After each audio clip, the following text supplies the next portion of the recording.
자, 지금까지 국정농단의 중심, 배후, 그리고 가장 중요한 역할을 했던 사람이 바로 김건희였다라고 우리가 일관되게 목사님 주장해 오셨고, 그런 증거가 속속 드러나고 있음에도 불구하고 지금 현재 국면에서 배후가 김건희일 가능성이 매우 높은데 왜 이 사람 이야기가 안 나오죠?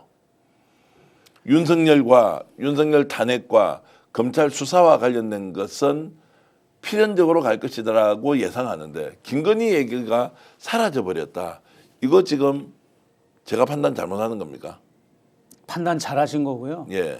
저도 그걸 제일 지금 안타깝게 생각을 하면서도 강조하고 있는 부분인데, 지금 김건희 씨에 대한 주목이, 관심도가 그냥 평소보다 내란 사태보다 80%가 떨어졌다고 그런 누가 이렇게 얘기를 하더라고요. 20%밖에 안 남아 있다 이 말씀입니다. 네네네. 예, 예. 관심도가. 예. 그전에는 눈만 뜨면 방송이고 예, 예. 신문이고 유튜브고 김건희를 다루는 게 이슈였는데, 내란 사태 이후에.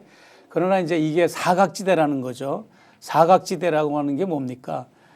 현실은 있는데 보이지 않는 거죠. 그래서 이제 김건희 씨는 분명히 이번 계엄령 내란 사태에 연관이 있는 거고, 몰랐다고 하는 거는 말도 안 되고요. 네.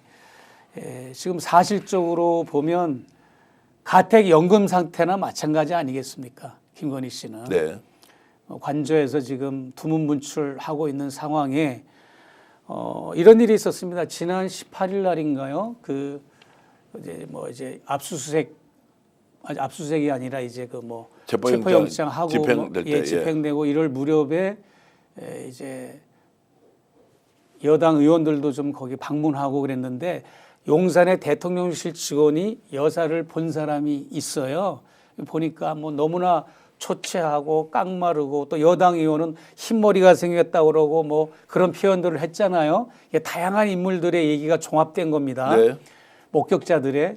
그런데 그분들의 의견이 그 용산에 근무하는 분들과 대통령실 총무처 관저 파견팀들, 거기서 일하는 사람들이 있잖아요. 행정관들이.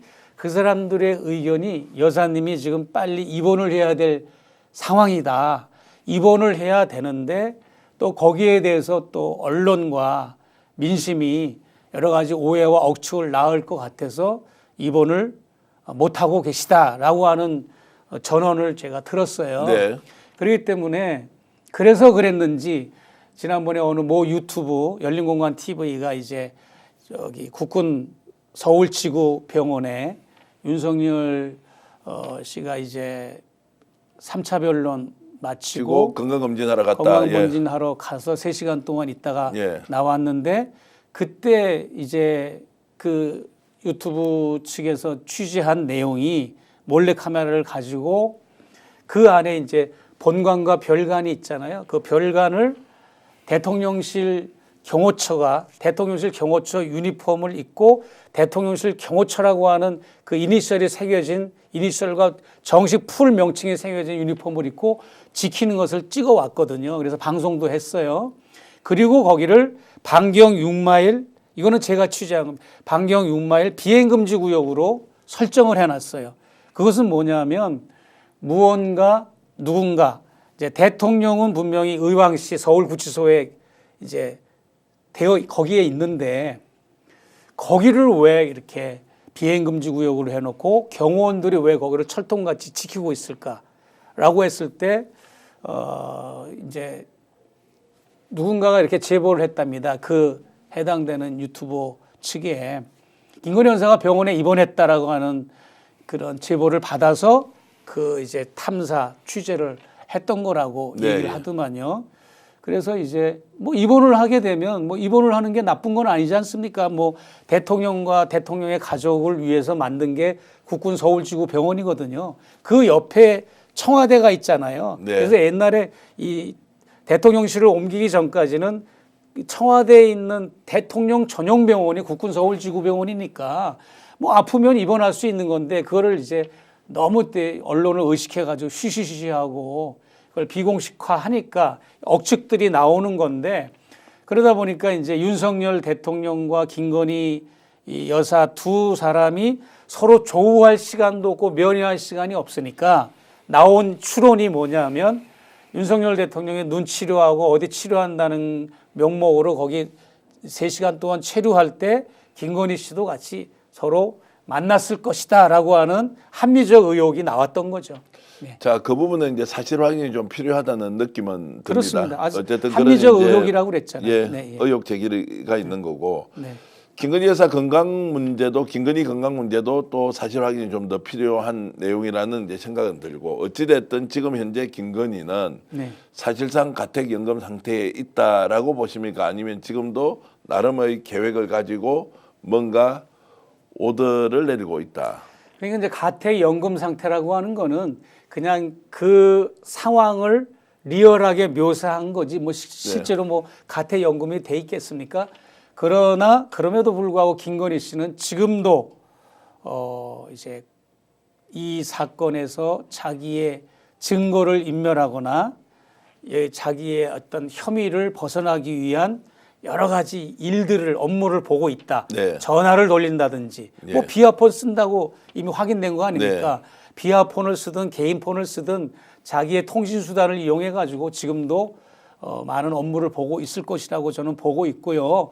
그리고 공수처가 관저와 대통령실 압수수색을 단행했잖아요. 그런데 경호처에서 그걸 막았잖아요, 긋고. 그런데 이제 그 압수수색을 막은 것도 관저의 압수수색을 막은 것도 김건희 씨는 거기 없다라고 하는 거죠. 이걸 네. 취재한 사람들이 거길 없고 병원에 입원했으니까 이제 막았다. 만약에 대통령과 김건희 여사가 뭐 국군 서울지구병원에서 이제 조우를 했다 그러면 이거는 법을 규정을 어긴 거잖아요. 네, 이건 예. 큰 문제가 되는 거죠.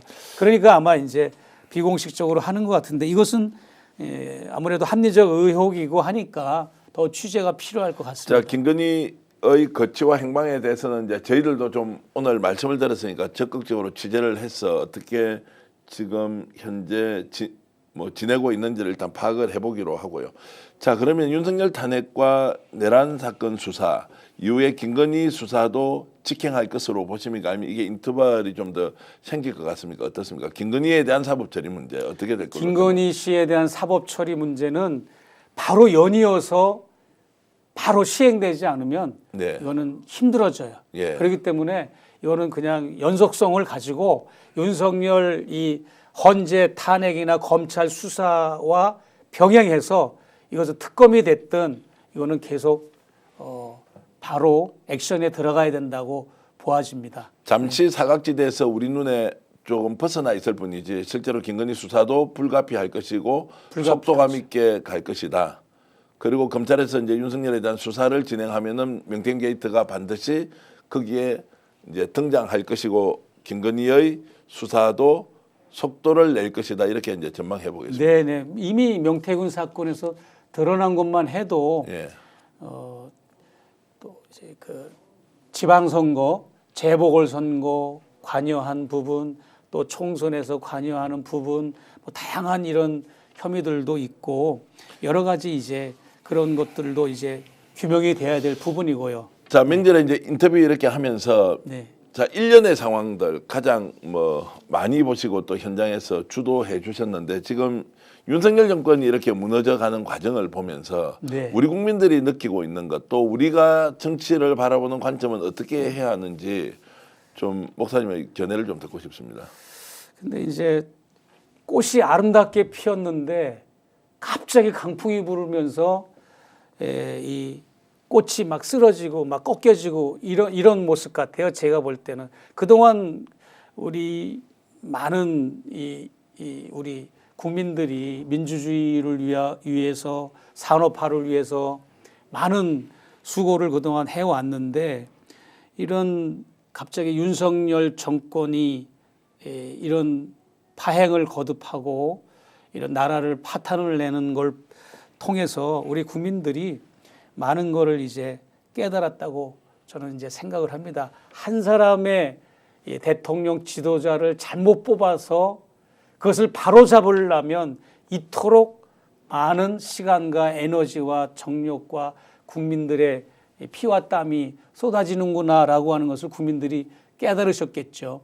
그리고 저는 이제 언론이 좀 문제라고 생각을 하는데, 예를 들어서 이제 의사가 환자를 대할 때 이 사람은 그냥 내가 청진기만 돼도 진단이 나오겠다. 아니면 이 사람은 엑스레이만 찍어도 나오겠다. 아니면 이 사람은 초음파를 해야지.